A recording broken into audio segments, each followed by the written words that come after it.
চীনের সহায়তায় বাংলাদেশের লালমনিরহাটে একটি নতুন বিমান ঘাঁটি নির্মাণের সম্ভাব্য প্রকল্প নিয়ে উদ্বেগ প্রকাশ করেছে ভারত। দ্য অসম ট্রিবিউনের এক প্রতিবেদনে বলা হয়, রংপুর বিভাগের এই সম্ভাব্য বিমান ঘাঁটি ভারতের সীমান্ত থেকে মাত্র ২০ কিলোমিটার দূরে, যা ভারতের উত্তর পূর্বাঞ্চল এবং বিশেষ করে শিলিগুড়ি করিডোর বা চিকেন নেক এলাকার নিরাপত্তার জন্য হুমকি হয়ে উঠতে পারে।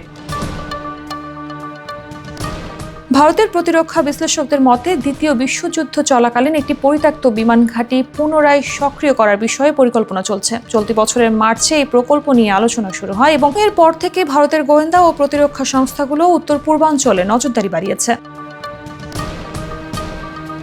প্রতিবেদনে আরও বলা হয়, চীনের একটি প্রতিনিধি দল সম্প্রতি এই সম্ভাব্য ঘাঁটি এলাকা পরিদর্শন করেছে। এতে ধারণা করা হচ্ছে বাংলাদেশ হয়তো সামরিক কিংবা বেসামরিক উভয় উদ্দেশ্যেই এটি ব্যবহার করতে পারে। ভবিষ্যতে যুদ্ধ বিমান প্রশিক্ষণ বা আধুনিক প্রযুক্তির মোতায়েনের ক্ষেত্রেও এটা ব্যবহৃত হতে পারে। ভারতীয় প্রতিরক্ষা কর্মকর্তারা মনে করছেন, ঘাঁটিটি বাংলাদেশ নির্মাণ করলেও এর ব্যবহার নিয়ে উদ্বেগ থেকেই যাচ্ছে, কারণ এটি যদি চীন বা পাকিস্তানকে সামরিক সুবিধা দেয় তাহলে তা ভারতের জন্য কৌশলগত হুমকি হতে পারে।